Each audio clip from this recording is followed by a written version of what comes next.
Mesdames et messieurs, bienvenue à cette nouvelle édition de notre programme L'Égypte à la une. Et commençons l'édition d'aujourd'hui du lundi 30, ou plutôt du lundi 1er juillet 2024 avec le président Abdel Fattah el-Sisi qui s'est adressé à la nation à l'occasion du 11e anniversaire de la révolution du 30 juin 2013, jetant la lumière sur la situation régionale turbulente et la question de la hausse des prix en Égypte. Voyons ensemble ce commentaire signé Dalia Karam. À l'occasion du 11e anniversaire de la révolution du 30 juin 2013, le président Abdel Fattah el-Sisi a souligné les changements importants qui se produisent dans la région, en particulier à la suite de l'odieuse guerre israélienne contre Gaza. Il a déclaré qu'alors que la conscience de l'humanité était absente et que la communauté internationale fermait les yeux sur les dizaines de milliers de victimes innocentes, déplacées et affligées, l'Égypte était aux côtés du peuple palestinien pendant la guerre. La position de l'Égypte a été noble, honorable et patriotique, a affirmé le président el-Sisi, ajoutant que l'Égypte n'est pas restée les bras croisés pour venir en aide à nos frères palestiniens en agissant immédiatement avant de recevoir une demande. Il a également souligné l'engagement de l'Égypte à contrecarrer les tentatives de déplacement forcé des Palestiniens, à sauvegarder la sécurité nationale égyptienne et à préserver la cause palestinienne. Le président el-Sisi a par ailleurs évoqué les souffrances du peuple égyptien en raison des récentes hausses des prix, les rassurant sur le fait que le nouveau gouvernement a pour priorité d'alléger ces souffrances, de créer davantage d'emplois et de construire un avenir meilleur pour tout le peuple honorable d'Égypte. Le président el-Sisi a souligné que la commémoration de la révolution réaffirme la force des Égyptiens, leur loyauté inébranlable envers leur patrie et leur engagement envers leur identité égyptienne pour surmonter les défis. Il a ajouté que les Égyptiens d'aujourd'hui ont donné les meilleurs exemples de détermination, de ferme volonté et de cohésion, de surmonter les crises et de les transformer en opportunités et en succès. Le président a rappelé comment les Égyptiens ont exprimé ce jour-là leur dévouement inébranlable à la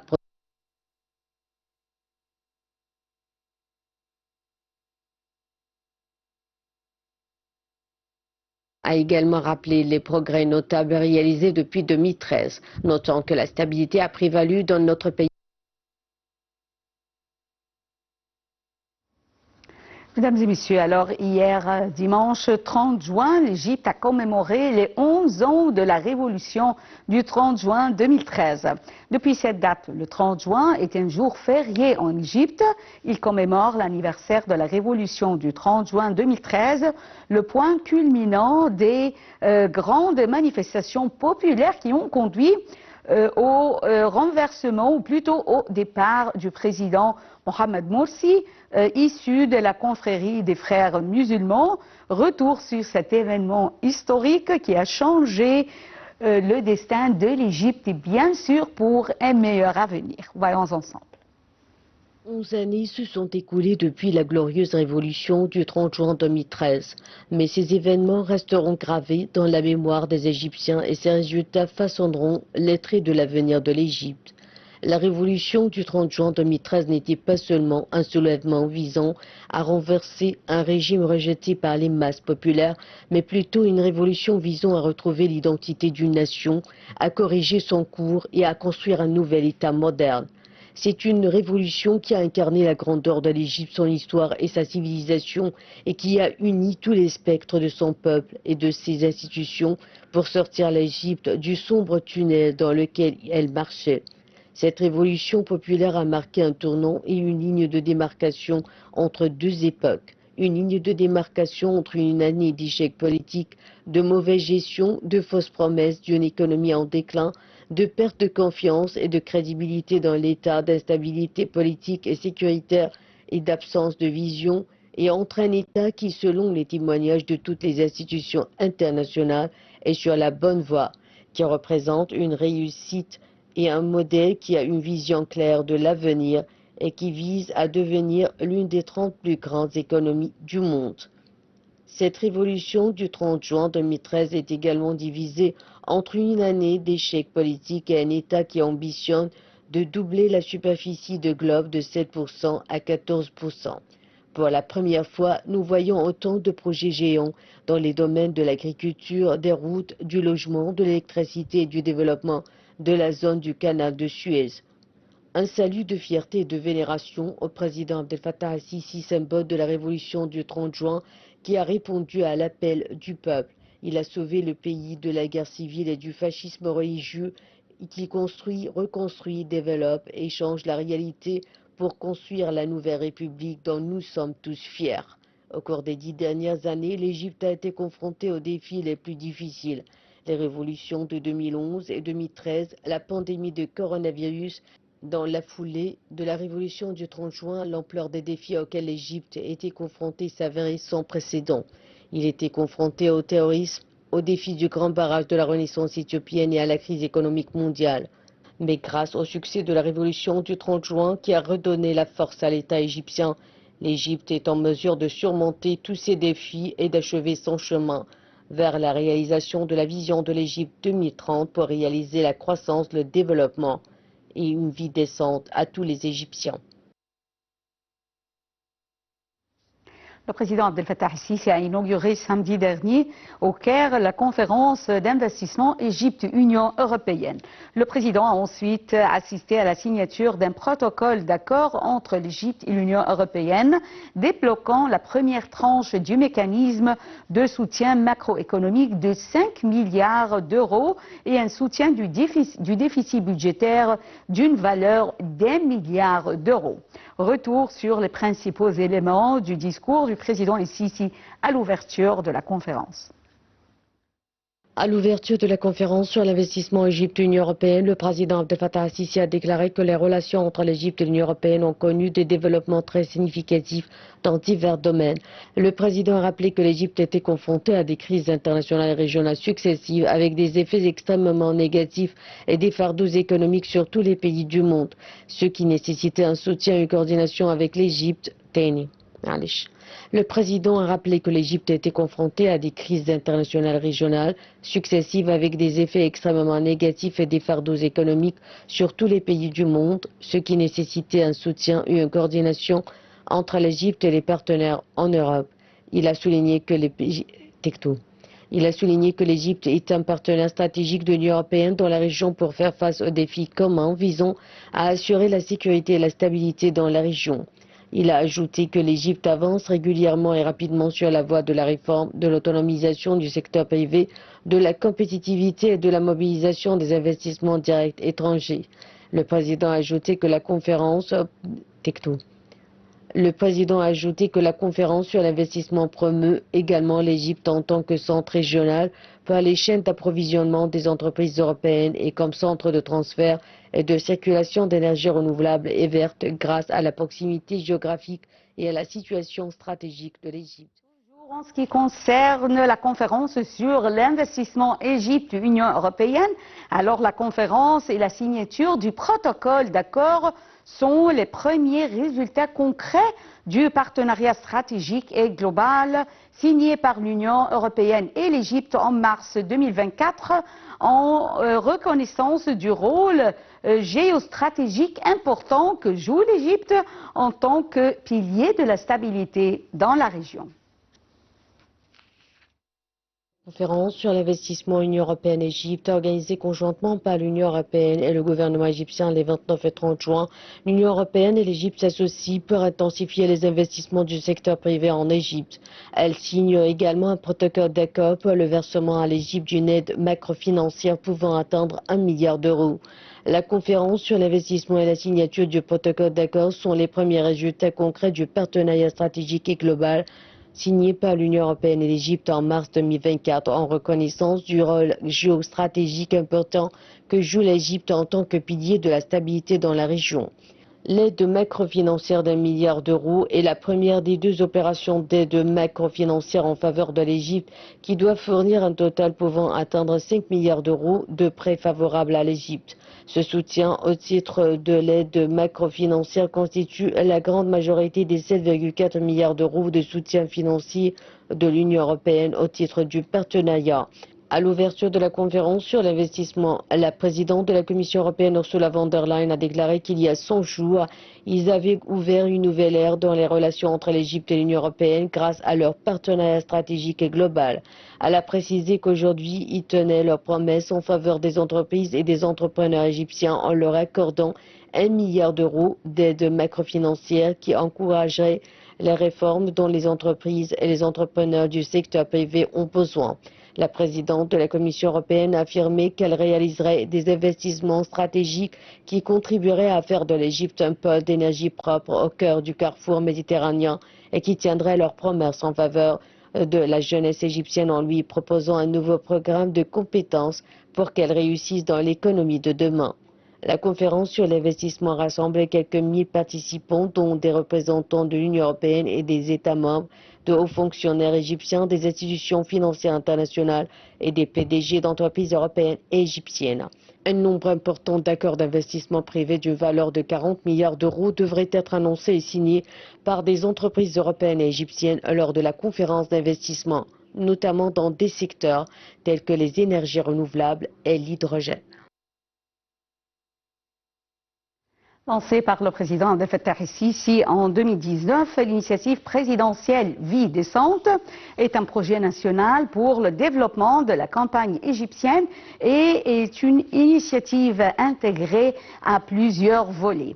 L'initiative vise à améliorer les conditions de vie et la vie quotidienne des citoyens égyptiens dans un cadre d'intégration et d'unité d'efforts entre les institutions publiques, les entités du secteur privé, la société civile et les partenaires de développement en Égypte.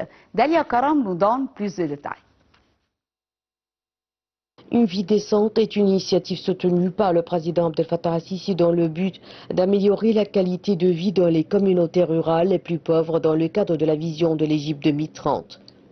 L'initiative s'attaque au taux de pauvreté et de chômage multidimensionnel en améliorant le niveau économique, social et environnemental des familles des villages pauvres, en leur permettant d'accéder à tous les services de base et en offrant des opportunités d'emploi pour soutenir l'indépendance des citoyens. Le président el-Sisi a appelé toutes les institutions gouvernementales, la société civile et le secteur des affaires à unir leurs efforts pour atteindre les objectifs de l'initiative visant à offrir une vie décente aux citoyens vivant dans toutes les communautés rurales, représentant environ 50% de la population égyptienne totale, dans un délai de 3 ans. Le gouvernement égyptien a alloué environ 500 milliards de livres égyptiennes pour réaliser un développement global dans les villages ciblés afin de combler le fossé entre les communautés urbaines et rurales. Plus de 20 ministères et entités et 23 organisations de la société civile collaborent pour mettre en œuvre cet important projet national. À cela s'ajoutent les jeunes Égyptiens qui se portent volontaires pour des œuvres caritatives et de développement par le biais de la Fondation Vie décente, pour mettre en œuvre les piliers de travail de l'initiative et atteindre ses objectifs dans 4500 villages égyptiens. Le ministère de la Planification et du Développement économique a publié un rapport à mi-parcours pour suivre et évaluer l'impact de la première phase de l'initiative sur l'indice de qualité de vie et les objectifs de développement durable. L'indice de qualité de vie s'est amélioré d'environ 18 points de pourcentage et le taux de pauvreté a diminué d'environ 14 points. Le taux de couverture des services de santé s'est amélioré d'environ 24 points de pourcentage. Le taux de couverture des services éducatifs s'est amélioré d'environ 12 points de pourcentage.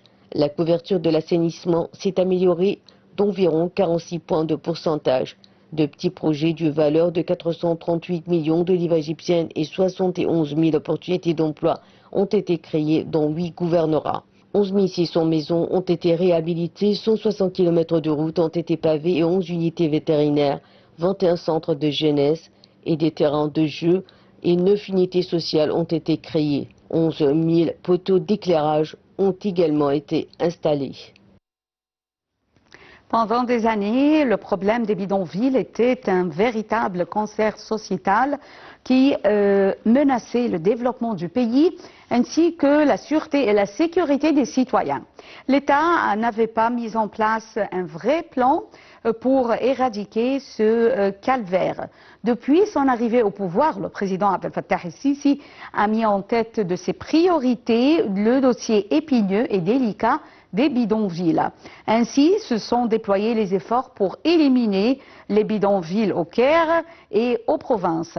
Aujourd'hui, l'Égypte avance vers une république sans bidonville et ce projet demeure l'ancêtre d'une initiative plus large, Haya Karima ou Vie décente. Voyons ensemble. Au total, 322 des 357 zones dangereuses en Égypte ont été aménagées dans le cadre du plan du pays visant à éliminer les bidonvilles et à les remplacer par de nouveaux logements. L'annonce a été faite par le Fonds de développement urbain qui a déclaré qu'un total de 210 000 logements ont été construits dans le cadre du plan. L'Égypte s'est fixé comme objectif d'être déclarée exempte de bidonvilles vers la fin 2021 et des zones d'habitation informelles d'ici 2030 après une prolifération d'habitations dangereuses et non planifiées pendant des décennies. Il s'agit d'un plan du gouvernement égyptien visant à fournir des logements sûrs et décents à tous les Égyptiens. En 2014, l'Égypte a lancé un projet de construction de 250 000 logements pour un coût de 63 milliards de livres égyptiennes afin de reloger les citoyens vivant dans des zones dangereuses. Le Fonds de développement urbain a déterminé le nombre de bidonvilles à 357 zones dangereuses à travers le pays. Asmarat est un projet de logement social proposant des logements alternatifs aux habitants des bidonvilles en leur offrant des logements entièrement aménagés. En mai 2016, le président Abdel Fattah al-Sisi a promis de déplacer tous les habitants des bidonvilles vers de nouveaux appartements sur une période de 3 ans dans le cadre d'un projet ambitieux qui devrait coûter alors environ 14 milliards de livres égyptiennes. Cependant, le budget a été augmenté jusqu'à atteindre 38 milliards de livres égyptiennes. Selon un rapport du Centre des médias du cabinet ministériel, 1,2 million de citoyens ont bénéficié du développement des zones dangereuses avec un total de 246 000 logements dans 25 gouvernorats pour un coût total de 63 milliards de livres égyptiennes. Le rapport indique que ces zones comprennent 54 districts au Caire, 31 districts à Gizeh, 22 districts à Kafr-Sheikh et 10 districts à Alexandrie et à Port Saïd. En ce qui concerne les zones non planifiées, le rapport indique que l'Égypte devrait supprimer les zones non planifiées d'ici 2030. Le coût total pour accroître l'efficacité des infrastructures dans les zones non planifiées étant de 318 milliards de livres égyptiennes. Le rapport indique que 56 zones non planifiées ont été aménagées pour servir environ 460 000 familles. Le rapport a souligné que le projet Bachayr el-Khir à Alexandrie a établi 15 100 unités de logement pour un coût de 7 milliards de livres égyptiennes, bénéficiant à 75 600 personnes. 18 300 logements ont été également créés dans le cadre du projet Asmarat dans le gouvernorat du Caire pour un coût de 3,3 milliards de livres égyptiennes, bénéficiant à environ 91 400 personnes. Le rapport indique que 31 zones non planifiées ont été aménagées dans le gouvernorat du Caire pour une superficie d'un coût de 350 millions de livres égyptiens bénéficiant à 263 000 familles. Selon la classification de la Banque mondiale, l'Égypte compte le plus faible nombre de personnes vivant dans des zones d'habitat informel à l'échelle régionale et se classe au 13e rang mondial. Selon le rapport, le programme des Nations Unies pour les établissements humains, ONU Habitat, a souligné que l'État égyptien a fait preuve d'un engagement sérieux dans le développement des bidonvilles au cours des dernières années, car il a mis en œuvre des stratégies globales et efficaces qui ont donné de bons résultats. À la fin de cette édition de notre programme L'Égypte à la une et également c'est la fin de la transmission en langue française qui reprend à 18h locale. Mais avant de vous quitter, je vous propose de suivre avec nous ce commentaire concernant le dossier éducatif puisque le président Abdel Fattah al-Sisi a officiellement entamé son nouveau mandat le 2 avril. L'amélioration de la qualité de vie des citoyens a toujours été l'un des plus grands soucis du président al-Sisi depuis son accession au pouvoir en 2014.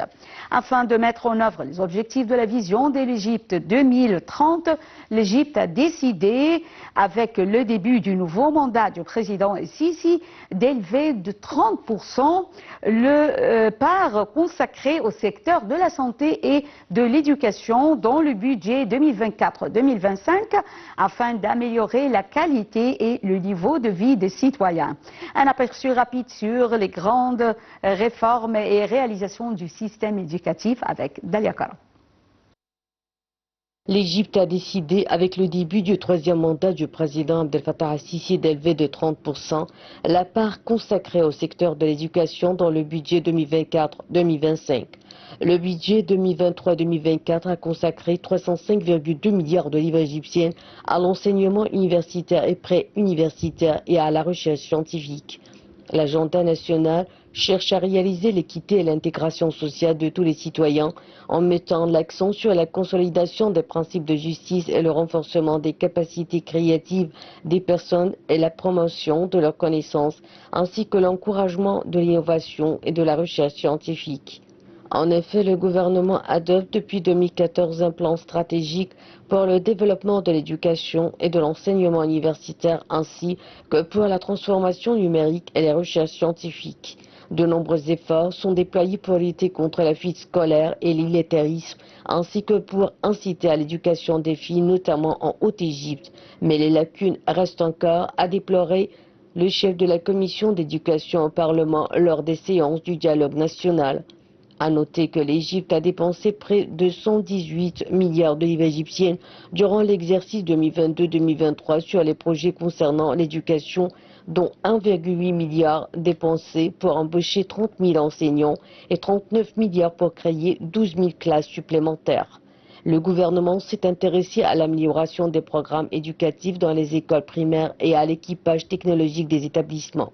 Un grand intérêt a été également accordé par l'État à l'enseignement technique en collaborant avec le secteur privé pour fonder des établissements adéquats, spécialisés conformément aux exigences du marché du travail.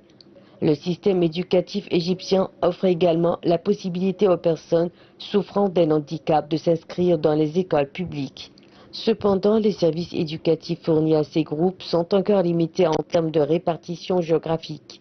Un défi sur lequel travaillera l'État dans la période à venir, comme recommandé par le président de la République. De même, la stratégie de l'enseignement supérieur et la recherche scientifique 2030, lancée il y a 10 ans, se poursuit. Elle a abouti à l'augmentation du nombre d'universités avec une diversification continue des programmes et des parcours éducatifs pour inclure la plupart des zones géographiques.